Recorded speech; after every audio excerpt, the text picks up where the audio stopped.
sini saya akan menjelaskan pajak menurut Islam. Pajak di sini dalam hukum Islam yaitu menjadi sumber pendapatan negara tidak dikenal. Oleh karena itu, para ulama berbeda berpendapat mengenai status hukum pajak ditinjau dari konsep hukum Islam sendiri. Adapun konsep hukum Islam, pajak merupakan kewajiban yang dapat secara temporer diwajibkan oleh ulul amri sebagai dharibah karena kekurangan baitul mal dan dapat dihapus jika keadaan baitul mal sudah terisi kembali. Diwajibkan hanya kepada kaum muslim yang kaya dan harus digunakan untuk kepentingan mereka atau kaum muslim, bukan kepentingan umum. Nah, sebagai bentuk jihad kaum muslim untuk mencegah datangnya bahaya yang lebih besar jika hal itu tidak dilakukan. Nah, adapun sebagian berpendapat dalam hal ini, pihak yang berpendapat bahwa pajak dibolehkan dalam Islam setelah kewajiban zakat. Nah, pihak lain pun berpendapat pajak tidak dibolehkan dalam Islam karena dalam Islam kewajiban seorang muslim dalam harta hanya pada zakat. Adapun penelitian para ahli yaitu terbukti di tahun 2015 bahwa tujuan pajak di sini pada dasarnya sama dengan zakat, yaitu sebagai sumber dana untuk mewujudkan suatu masyarakat yang adil dan makmur, yang merata dan berkesinambungan antara material dan spiritual. Di dalam penelitian para ahli, pajak merupakan salah satu kewajiban negara dalam sebuah negara muslim dengan alasan dana pemerintah mencukupi untuk membiayai pengeluaran yang oleh karena itu pajak tidak boleh dipungut secara paksa dan kekuasaan semata, melainkan karena adanya kewajiban kaum muslim yang dipikulkan kepada negara, seperti memberi rasa aman, kelaparan, dan bencana lainnya. Menurut pendapat para ulama, sistem perpajakan yang adil apabila memenuhi tiga kriteria. Di antaranya, 1. Pajak dikenakan untuk membiayai pengeluaran yang benar-benar diperlukan untuk merealisasikan maqasid. Adapun yang kedua, beban pajak tidak boleh terlalu kaku dihadapkan pada kemampuan rakyat untuk menanggung dan didistribusikan secara merata terhadap semua orang yang mampu membayar. Dan yang ketiga, dana pajak yang terkumpul dibelanjakan secara jujur bagi tujuan yang karenanya pajak diwajibkan. Nah, dari berbagai pendapat yang ketiga tadi, dapat kita simpulkan bahwa para ulama dan ekonomi Islam membolehkan pajak karena adanya kondisi tertentu dan juga syarat tertentu, misalnya harus adil, merata, tidak membebani rakyat, dan lainnya. Dalam Islam, tujuan dan manfaat pajak atau zakat dan pajak dalam konteks modern berakar pada prinsip keadilan sosial, kesejahteraan umum, dan penguatan komunitas muslim. Tujuannya tidak semata-mata untuk mengumpulkan pendapatan negara, melainkan untuk mencapai tujuan-tujuan syariat yang lebih luas. Nah, adapun di antaranya yaitu tujuan pajak di sini diantaranya menjaga keadilan sosial. Pajak khususnya zakat bertujuan untuk mendistribusikan kekayaan secara adil dari golongan kaya kepada golongan miskin dan membutuhkan. Ini sejalan dengan prinsip keadilan sosial yang sangat ditekankan dalam konsep Islam. Sistem pajak yang adil mencegah konsentrasi kekayaan di tangan segelintir orang dan mengurangi kesenjangan ekonomi. Adapun di antaranya juga untuk memenuhi kebutuhan umum.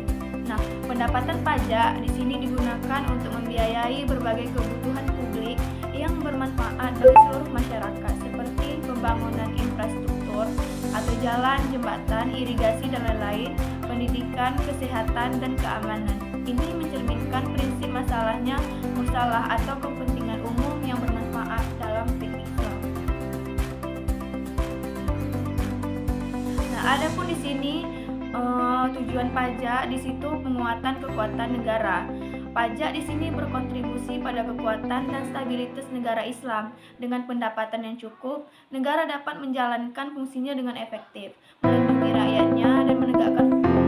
Nah, ini penting untuk menciptakan lingkungan yang kondusif bagi pertumbuhan ekonomi dan kesejahteraan masyarakat. Selanjutnya itu ada menciptakan kesetaraan. Nah, di mana sistem pajak yang adil dan transparan membantu menciptakan kesetaraan di antara anggota masyarakat. Semua warga negara, terlepas dari latar belakang ekonomi mereka, berkontribusi pada pembangunan negara dan kemakmuran.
saing bangsa itu sendiri.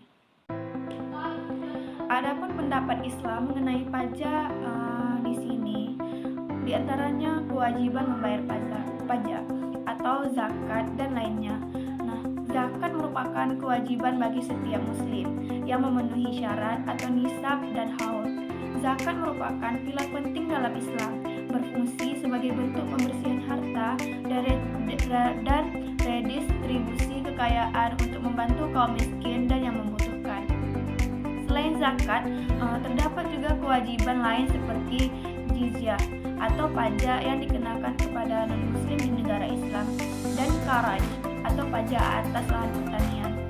Nah, meskipun istilah-istilah ini berbeda dengan terminologi pajak modern, prinsipnya sama, yaitu kontribusi wajib negara untuk kesejahteraan umum.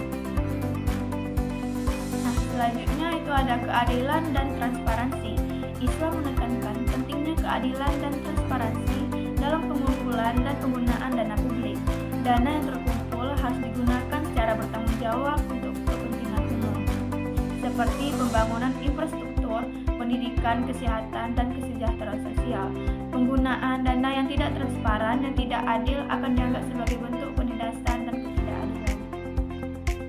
Selanjutnya itu ada proporsionalitas. Nah, besaran pajak atau kontribusi harus proporsional dengan kemampuan ekonomi individu atau kelompok. Islam di sini melarang pengenaan pajak yang memberatkan dan merugikan rakyat. Selanjutnya itu ada penggunaan dana yang tepat. Islam menekankan pentingnya penggunaan dana publik secara efektif dan efisien untuk kepentingan masyarakat. Penggunaan dana yang tidak tepat atau koruptif dianggap sebagai pelanggaran serius. Nah, yang terakhir itu ada perlindungan hak-hak rakyat. Sistem perpajakan yang adil harus melindungi hak-hak rakyat dan mencegah eksploitasi. Sistem yang tidak adil dan merugikan rakyat akan dianggap bertentangan dengan ajaran Islam. Sekian pemaparan materi dari saya, Erliati, mengenai konsep pajak